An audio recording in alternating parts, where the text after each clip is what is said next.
It's another day. Hapa ni Wakilisha podcast. It's a new year.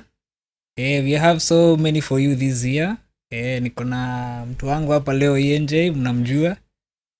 Si mara ya kwanza kumuona hapa hivi. And before we start, all those watching Wakilisha podcast, we have so many merchandises that you can get from us. Vikombe, kuna kofia, hoods. Anytime link us up, utazipata. It doesn't matter uko wapi. Wakilisha podcast, it's your host Joey, and here we go. Enj. So Enj, how has been your festivity ya 2026? When you imekupeleka aje sasa? Hata kama ni siku moja. Imekuanzishia vipi sasa? Niwe imekuwa fiti. Yes. Imekuwa tu ni kazi na usingizi. Hapo kwa usingizi na mwaka ndio inaanza, mbona usingizi iko top notch? Pana. Lazima urest. Unajua hata gari lazima iende service. Service ya mwili ni usingizi. Ndio service pia inategemea. Kweli? Service inategemea. Sasa ni usingizi, maumivu, mwili itulie. Apparently nimeanza mwaka yangu na homa manzi. Homa na umesikia Wakilisha tuko na kila kitu, hata dawa ukitaka uko nayo. Ni kulebo tu tukwambie ndio hiyo dawa ya Wakilisha. Daktari wa Wakilisha anaitwa nani? Ndio huyu mwenyewe. Unamwona hapa hivi. So either way 2026 has already started. Yes. Na tunakuanga as humans tunakuanga na so many plans for a new year resolution. True. And people who wanajiambia now it's a new year, it's new things. What do you think about that? First and foremost, ni vizuri kukuwa na plan. But hiyo mambo ya it is a new year, new you, there is nothing new about you this year. Kwa sababu kila siku ukilala mwili yako ina shed odd zile skin cells zenye zimekufa. Ukiamka asubuhi you are a new person every day. Exactly. Yeah, so it's just a matter of plan. Vitu zenye uko achieve 2025. Unakam, una strategize tena, unaenda to the drawing board, and then unaona vile life itakuwa. Sijipatia unrealistic pressures za maisha. But you see unrealistic pleasures huwa zinatokea. Either ni pressure, True. Pleasures, they always happen every Yeah, day. but they should not come from you. Wacha sometimes unapatanga uko na hizi nini zenye unarushiwa like a curveball in life. Okay. Unaweza pata something you didn't expect would happen, it may happen all of a sudden. Si kitu uko na control nayo. Yeah. But now that as a pressure of life itabidi umedeal nayo. But see ati zikuje from internally wewe. Bana utasafiri mapema. You know, I've been seeing you have a very view of how people live. Unakuanga na very different views. So what do you really think people like vile mtu wa mkanga anajiandikia anasema now because now we are in this 2026. I have a plan, this is what I want to do, this is what I want to achieve. Don't you think that people limit themselves to whatever they want in life? Juu unaweza jiandikia nataka kufanya vitu mbili tatu, right? But you end up not even achieving any of them. True. Do you think people sitting down and writing what they want is really limiting them to what they can expect in life? Yeah, because sometimes atujipeangi ile option ya to let life happen sometimes. Sometimes some of the best things may happen kwa life yako. They were so unexpected, so random. So yeah, that's Sindio? Yeah, ni random. Kwa sababu ulikuwa umeweka life iko okay, let it run. But sometimes even in our workplace unapatanga we are so goal oriented to a point yenye au step back uangalie like tunafanya inaendaje. That is why sometimes unaambia mse bukamu uniangalie kitu kama iko sawa. Unaona? So sometimes unahitaji that in life, especially in your own life, kwa sababu vile unaniambia most of the time unaniambia hakuna ati tumekuja kutry alafu turudi tena. Hii ni one and done. Kuenda. If you decide to do something from the today, word go you do. Yeah, if it is today, it's today. Yani leo ikisha hivi. Ni hivyo. But unaona kama saa hivi ile mwaka imeanza. Everyone akona anxiety. At some point people have anxieties, right? It doesn't matter whether it's family anxieties, political anxieties, okay? there are so many things you can expect throughout this year Very true. from finance, unaona. So I tend to believe from what your life experience, there are things ambazo huona project, right? Unaweza kaa hivi ujiaccount here for something. And what do you really think people will view it? Ama how will you advise somebody who just wants to sit down and project their finance? Ukiangalia hii life at this cost of life iko. Saizi we are very unsure. And especially because the rest of the world transacts on a dollar. Yeah. Unaona? Yeah. So whenever anything that affects that currency, then it has a domino effect on the rest of the world. Unaona? Yeah. But that being said, one thing about this year nitasema, especially financially, we need to have more financial literacy. We need to learn more about finances.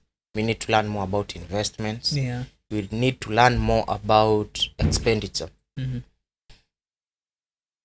Na pia, sometimes you just need to do things out of instinct. Si lazima, kwa sababu we have so many, I don't know if you remember, last year there is a time and you're having a conversation ulikuwa unaniambia, sometimes we have over information of things. Yeah, it's true. Sindio? Yeah, it's true. So unapata online kila msee ako na definition yake ya vile finance zinafaa kuwa handled. Sometimes you are so overwhelmed you do not know what to believe and what not to believe. Sindio? Yeah, I agree with you. Sindio? On that. So just learn to understand money. Na out of the things nimekuwa nikisikiza 2025 because 2026 no inaanza, we don't know how it's going to turn out or pan out. But 2025 the people have listened to about finances, walikuwa wanasema one thing that I can agree on, finance is ni currency, ni nitasemaje, ni energy. In short, it's like everything through finance. Yeah, it's determined by energy. Yeah. Unaona? And this energy comes from how you relate to people, comes from how you view yourself. And sometimes it's also about how you understand.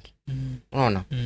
So I mean, saizi tuache kukuwa na ile mind ya possessiveness, tuache kupossess vitu, acha tu.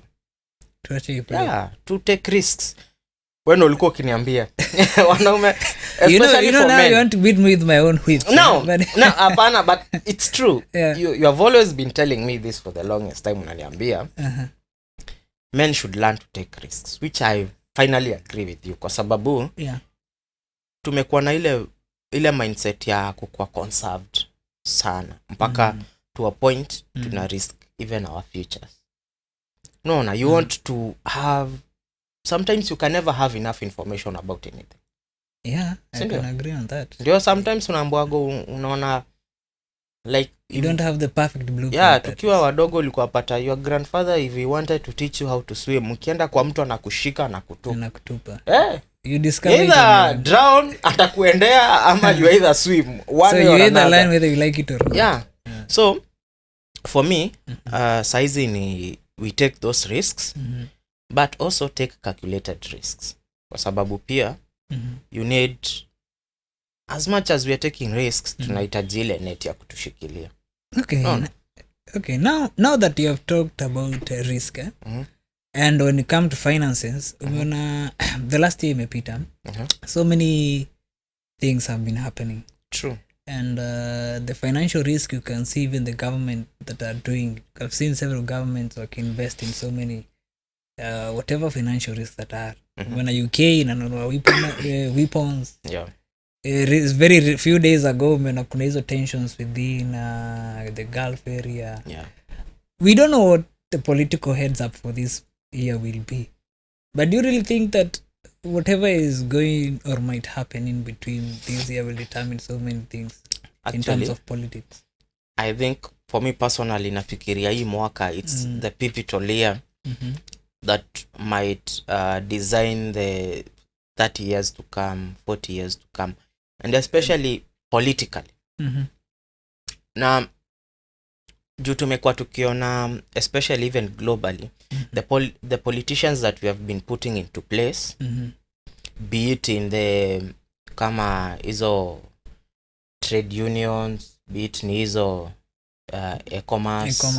No. All those big international bodies that govern countries and the economy of the world. Yeah. Okay. But then again, we forget those leaders in those bodies are the same leaders we elected in our local governments. But don't you think it's because we as people really look at things and say, huu ni mtu wetu, you know, the language of huu ni mtu wetu, why not them be there? You know how you say, watu wanakuambia nyoka ni nyoka, hata iki shed skin haichangingi kukua antelope. Yeah? Inabakingi kuwa nyo? Unaambia what a rat race, ukimbia the rat race you not change to be a cat even if you win. And politically, now, I don't know if you will agree with me, but nimerealize wase wengi wameanza kuweaponize religion in politics.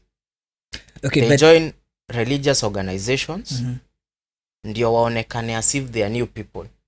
But hii ni nyoka tu imegeuza, imeshed skin, imerudi as the same snake. Itakuuma tu vile ilikuuma last year, ndivyo inakuuma. No, but you see, in that context of religion, okay, I know there's a difference between religion and spirituality. True. Religion is composed of quite a lot. Yeah. And we recently saw a tweet when it woke to home, I think somewhere in Marsabit, about the sheikh was talking about. Yeah. There was that, and it really brought a lot of tensions. That is what I'm saying. Right? And sasa ndio nasema, unaona, first and foremost, there is some time back kuna wase walikuwa wanasema, and they were really fought about because of saying this, walikuwa wanasema politics and religion should be two different entities. Politics should not be discussed in church, should not be discussed in religious organizations. Unaona? Which I agree with. Why? Kwa sababu wakati the people who believe in the leaders in this religious organization as the true compass of morality na direction ya society vile inaenda. Yeah. Si ndio? So mimi nikisikia tuseme, for example, you're a pastor, you're a father, you're a sheikh in a mosque. Mimi nikisikia ukisema this candidate is the perfect candidate for us. Sijui nitakuwa nimedhani umeconsult your divine power imekuambia that. But you see, we as followers will say because you are a leader, umesema wewe niko pale kwa kanisa ama whatever place you'll be, you have said okay, let's follow this political route, right? Yes, ndio nasema. So like for us, we believe whatever decisions you make are inspired and guided decisions. So but in reality hakuna. We have seen people being asked to give back money kwa sababu the country imeleta shida ati a certain religious organization ama institution has been given a certain amount of money which doesn't make sense, and people will ask, where is this money coming from? So no, we have seen all these things happening last year. Now this year 2026 it's going to be a very political year. Yeah, especially because of the campaigns for 2027. Now it's going to be very political. First, it will divide. Sawa? It will annihilate people from even being in the public eye. And it will convince people that your friends are your enemies, your families are no longer your families. But you know, wale watu wataipatia power ni nini? These religious organizations.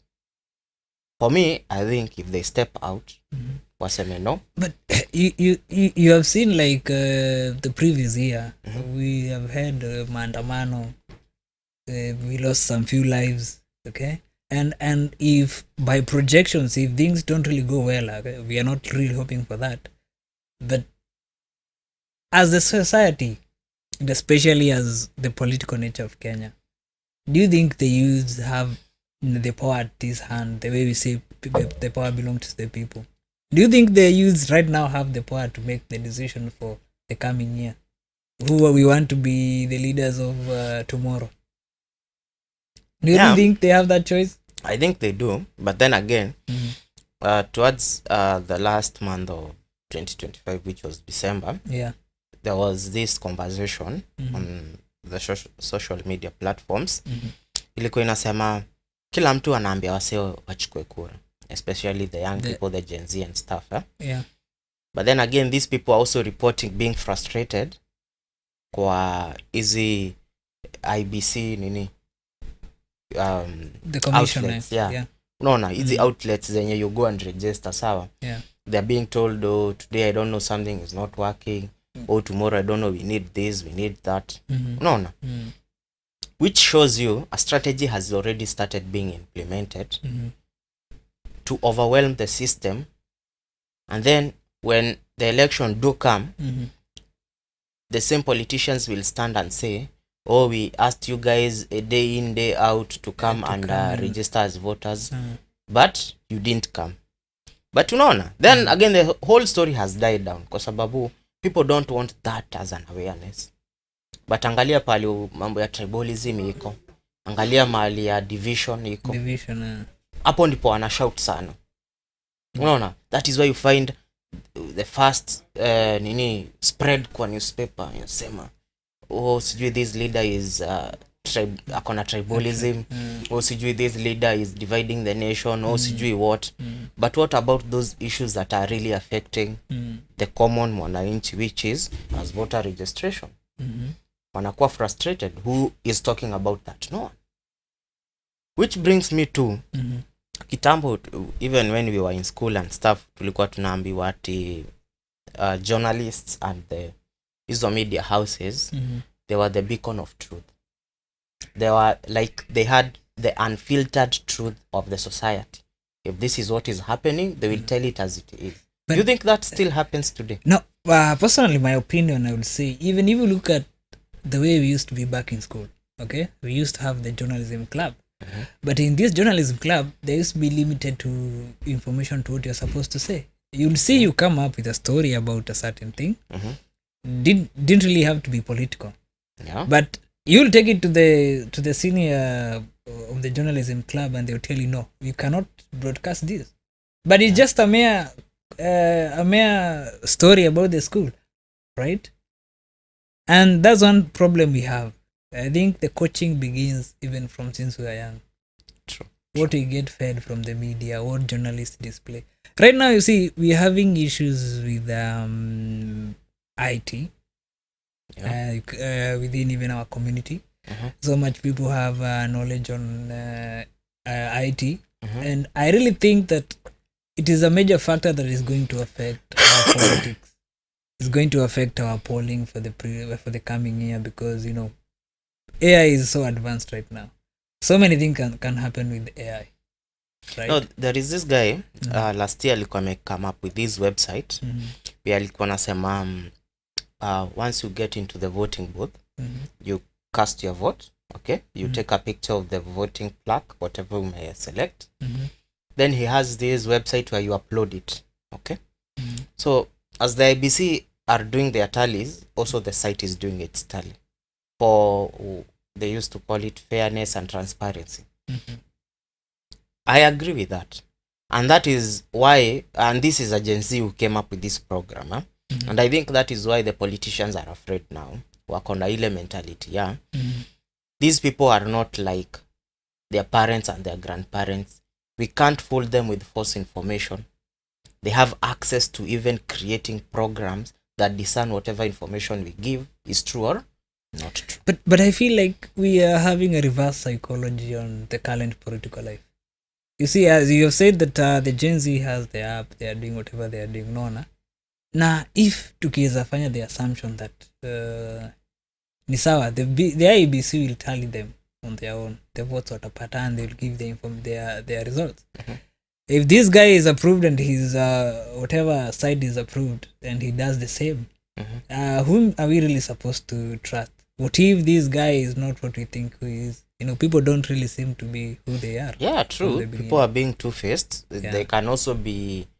Okay, for me nasema hivi, I think it's high time we also prioritize our own morals. But also saying that seems different kwa sababu unajua tumefika place in life ni either you or the society. It's either you make your life or fight for the Or fight society. for the society. Unaona? Juu ujamaa yes amecreate program, amecreate site. But maybe he's a struggling Gen Z. Maybe he is vibarua za hapa na pale. Amefanya hii kitu in his own spare time. Sindio? Ameingia. But then again, if you get to a point wakati hiyo nini election inafika, someone who has been in the government will come with a few billions kwa sababu they have the anything is possible in this life. Akuja mwambie yaje tunaona uko na hii system, this is what I want this system to say. Sindio? Ambiwe so aseme hapana. Ambiwe relax, we got you. Nafunguliwa bank huko Cayman Island huko, anaekewa a few billions, and then him and his family and his loved ones and whatever they are set for life. So he's torn between morality and safety. Kwa sababu pia ukikataa unajua kuna ile angolea na pia ukiona ni kama unakuwa kichwa ngumu sana. There is consequence to everything. There is a choice to everything. Unaona? But even without being threatened with life or anything else, I'm not sure I would also fight for the society if I'm ever given that option. Kwa sababu, how sure am I, even if we put the right person there, my life will turn around as a person? Will it turn around? Yes or no? I don't know. But here, I have an option to turn it around at this immediate effect. So do I believe in the person that is coming to make the change? Ama do I let everyone fight for themselves and take this opportunity right here? So these are the questions that we should ask. So this comes in with morality. I might say, I don't want the billions. And they say, okay, do your thing. But you see, but then again, 5 years later from there, they will still come to you and tell you, okay, umeona, we have a better deal now. Even they might not even offer you the same amount of money. But has the change happened? What you expected? So after your time imefika, sindio? Umekama unaambiwa, has the change and ulikuwa unaexpect kuja imekuja? Itakuja bado. Sindio? And me and Lucheli were having this conversation and I said, the problem is not the one leader. Sawa? It's a systematic thing. Juu ameingia, PA wake ni same. Mwenye amepata hapo si ni permanent secretary wake. That term has permanency in it. Ako. The gateman mwenye amepata ni mwenye alikuwa the previous. They have been there for years. The cook. All those people. And that is a system. So I say, what I'm frustrated to a point, itabidi tu either ameconform ama ame-exit. We have seen leaders going to those positions and resigning. Why? Because they've been pressured by the factors within the system. Yes, the last year I also saw this selected senator lady who was thrown out of her office without due diligence. Ulikuwa unaona? She was even carried out akibebwa hobela na which was a bit sarcastic, but when this senator alifanywa zile vitu alifanyiwa, we saw one thing. Hakuna transparency even in the corridors of the Senate. So we assume the same happens in the parliament, kwa MP's offices, governors, all those places, they do not have what we call openness and fairness as they should be. So the system inafaa igeuzo from within. Wewe ni MP, ukitoka wewe na kila mtu yako enda nyumbani. Let the person come, anakuja na wase wana share his vision and his focus for the work ahead. Mse kama Didi Nyoro, have you seen the development? He is really doing a great work. Unaona? But you see also see the same people, badala wamu comment, wafanya the same thing. They are very busy fighting this guy. Trying to prove a point that na ni vitu tunaona na macho, the development is visible. Everything is possible. But wao wanajaribu kusuppress, okay, we know this and that about, we know that. But wewe kwako watoto wanaenda kwa class ya matope, so what are you telling us? It makes no point. It doesn't make sense at the end of the day. So we need leaders with a vision like him. Na siongee hivyo juu ya zile developments amefanya juu amefanya hivyo and it's something permanent. Hata kama hiyo itakuja kurenovate 20 years from now, but the people who will enjoy those facilities, the outcome will be different from 10 years ago, 20 years ago. No. Yeah. We need leaders with tunataka mtu anaona the bigger picture of 50 years from now, the leaders that will be in place, what changes will they make. Unataka kuniambia mtoto mwenye atasomea through your system akuje kukua MP, akuje kukua MCA, ata behave vile wenye walikuwa hapo nyuma wana behave kweli? Itakuwa ngumu, kwa sababu ameona what a true leader can do and the changes that can be brought by that. Well, now I see that this year is going to be a very hot plate for politics. Either way, it's still going to be a hot plate here to Wakilisha. We're going to be reviewing so many political aspects of 2026-2027. We are going to keep it locked here with our hot seat for politics at Wakilisha, and we are hoping you all guys around, wherever you are going to see what politics brings to the society. So we are hoping to see you in a few episodes to come. And here to Wakilisha, we love you all guys. Msisahau merchandise ziko mingi. Wakilisha podcast, you've got it all. Adios.